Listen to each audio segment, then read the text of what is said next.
gasoline is more expensive and it doesn't do a whole lot. So we're going to convert that to using propane. They call it gas here. Alright, which is liquid petroleum, liquid gas. That's where right now it's coming and running over there. So we turn the fuel off. Alright? Just like that. And now, this one here might last a month compared to a day or two.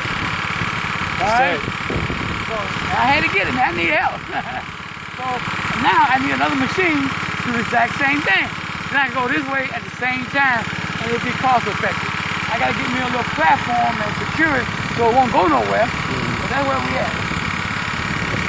That's what you came to see. So we good now. That's what I'm happy. We're ready to water now.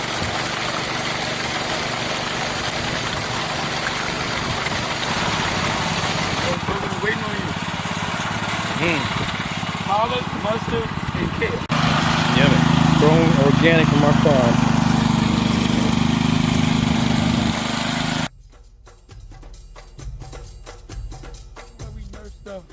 Something has to be nursed before you can just plant it. Something you can go direct seed. These things have to be nursed. These are tomatoes, cabbage, sweet pepper. And she just nursed some more cabbage and sweet pepper there. Okay. So we got to keep it coming. We had corn here. I harvested that corn. That corn that I did, the 400 pieces, came out of this field. Okay. All right. Now we're doing beans. All right. They getting about ready. This right here, cocoa. We got cocoa. And cocoa don't really grow in this area, but it's trying to do something. Okay. Okay. Now those last two that look nice and green, that's tetrophis. You know tetrophis? You heard of that, right? No, it's tetrophis. Oh man, maybe I'm not pronouncing it right. But it's a tree that has the seed has roughly 60% oil.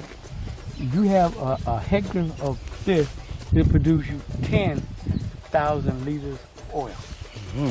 It's usable oil for gas, you know, in the place of gas, but it's a very usable oil. It takes the place of fuel. So anything you have diesel, burn that straight. I just want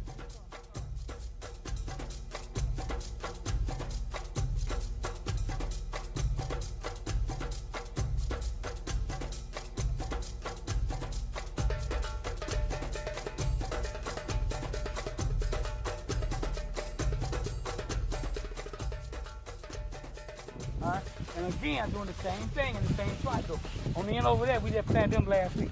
You see it's about 3 weeks old. Okay. You know what I'm saying? They got flowers on them already, so they're gonna be producing soon. Okay? They even got we got some okra ready in there too. And I think some eggplant again. Okay. Okay? So that plot is ready. This plot over there we're gonna do. Right here is almost finished. That's the same stuff.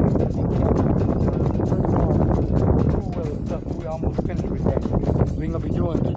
But I got 2 more plots to do here. Alright? So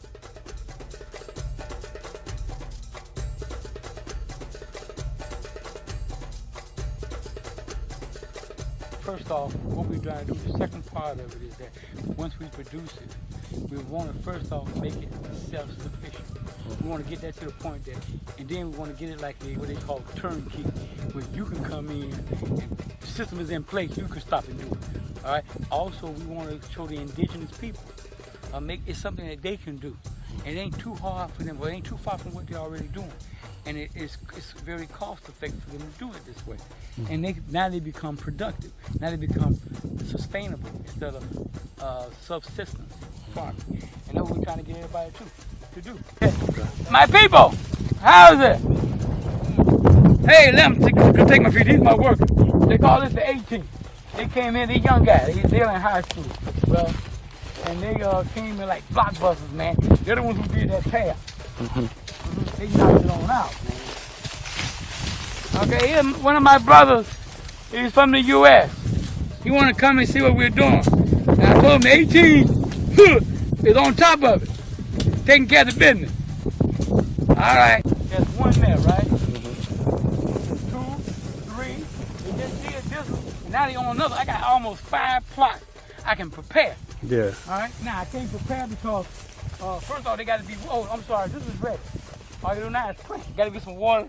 We can plant. That one is ready. Yeah. But this one they just did. They on another one right now, and that one is ready. Okay. So it's really 4. 1, 3. And they're gonna be 4. what I really need is, first off, I need another pumping machine so I can water them all down. All right, but after that there, I need to have the input to put in the ground. So each one of those holes you kind of see, there's fertilizer there. It's based on a combination of chicken manure and cow manure. All right, but it's very strong. I would basically water it down, put that in. Well, first off, we make lines. I'm gonna come over here. In between is where the water is gonna go. And right, each one of these spots, we put in the seed. This is where the seed is gonna go. Okay? And that's how we've been doing. That's what you see. And we have to keep it kind of clean going. And that's why you see weeds are coming now because we're trying to go. I'm trying to keep going. But this is another plot. Here's 100 by 100, roughly. Okay? This is ready now. So what you do is you make the lines or the furrows. You come back down and put the chicken manure cow dung mixture in. That's your fertilizer. You water it, plant. That's it. Then we have to start. If it's corn, we have to start after the first week when they emerge, the first beginning, which is, they usually come up within 4 to 5 days. We take 5 days. You got to come out here. But if you look right there where those trees, those little things are coming up, that's an avocado tree. Snap. All right, and you got about, I think 2 of them are going down here. It's my favorite. I have seeds coming, and I try to plant stuff all the time, different stuff. We call it locally cebola. Cebola? But now people are telling me it's sorrel, and some people call it hibiscus, but we're going to have some before we leave here. And we're going to do it without any sugar and stuff. Okay. We're going to think of something. This, you take these little things here, and you grind them, and let them dry out and grind them. Oh man, it makes a beautiful drink. This is what, remember the red zinger? Yes. That's basically what I'm talking about.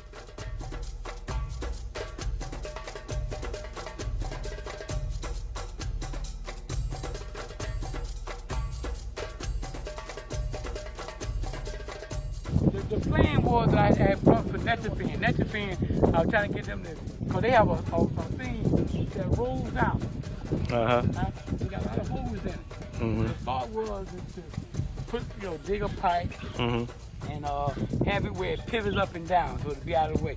When you pop it up and you bring it here, you roll it out, you hook it up, turn it on, you do each one of these, run at the same time. And then you go to another place, do the same thing. Turn this off, move to another plot. That's what you're doing. But what we're doing now, because I ain't got the funds to do it, I put the pipe here, it go down. Put the pipe here. It's a little slower, but it's working. And we, like I say, we water from the bottom. When it comes here, it waters from the bottom. We don't put water on the bed itself. I got you. And that groove is where we water. I got you. It's been very successful, and we're trying, like I said, this is something that the indigenous people will do because it ain't that far from where they'll buy a pumping machine, they'll buy a pipe. They ain't gonna buy a drip irrigation system because they can't afford it, or even the sprinklers. Gotcha. All right, so this is what they will do.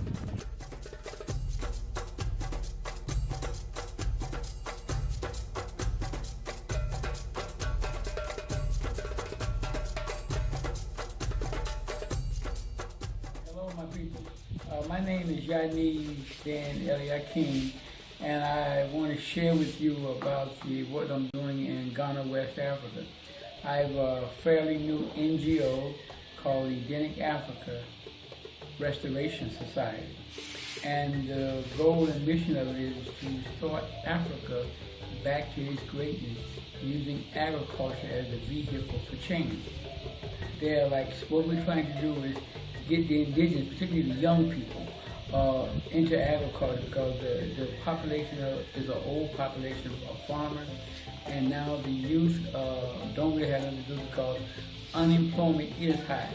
So what we want to do is get some mechanization. The biggest impediment, the biggest obstacle for people wanting to get into agriculture is the land preparation. It's so labor intense. So we wanted some mechanization. Then the problem that we have then is dealing with the finance as far as being able to get the material and things that they need. And what we do there, we have what we call a success kit that consists of seeds, inputs like fertilizer, organic insecticides and things like that, a pumping machine. All the things you need go through a growing season. We want to do that as a loan, and in the process of getting the business started, And if for some odd reason they're not able to be successful, we want to agree to come in for a few years to get it profitable, or at least get the money that we put in it out, and hopefully we'll give them a second chance at it. Okay, so that's what we are looking at doing. And then also the third part of it is market, and that's what we are doing with the cooperative NGO, is to create a market for them.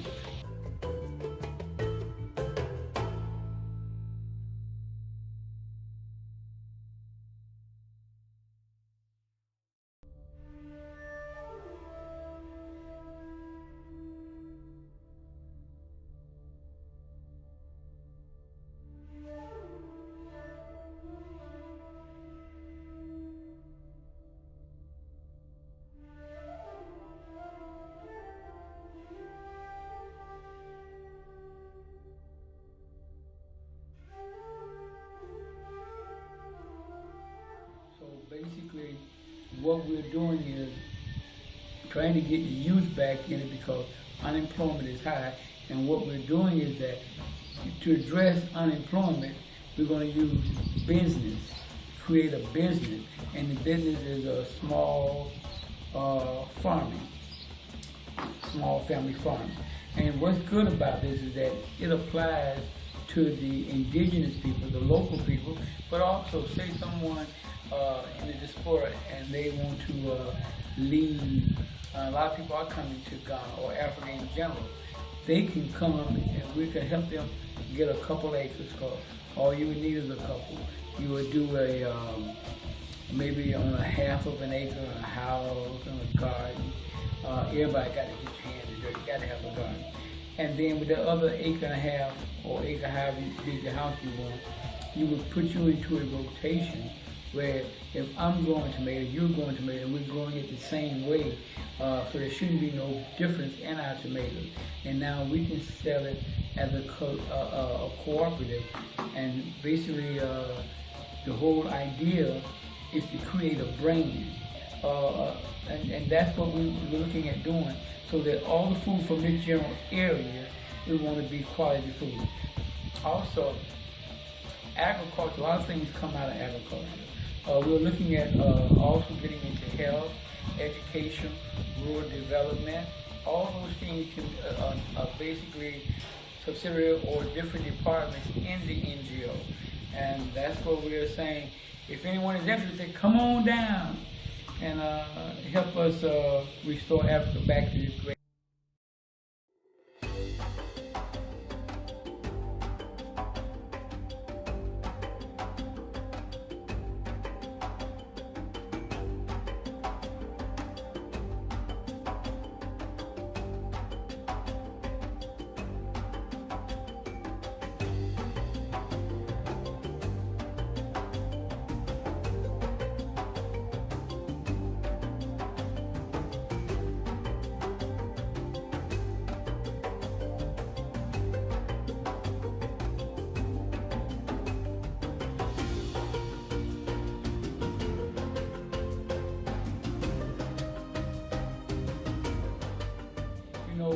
One of the things that we do succession planting, which means that every 2-3 weeks we're putting more food in the ground, okay? And you got to keep having that. So I don't have the best tractor in the world, not a strong tractor. And then also, as I go further away from my water source, I'm going to need another pumping machine and the pipes and stuff that go along with that. Otherwise, I'm kind of limited in how big or how fast I can go.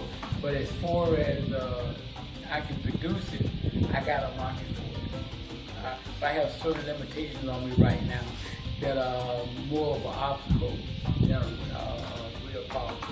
And we're addressing them as we speak.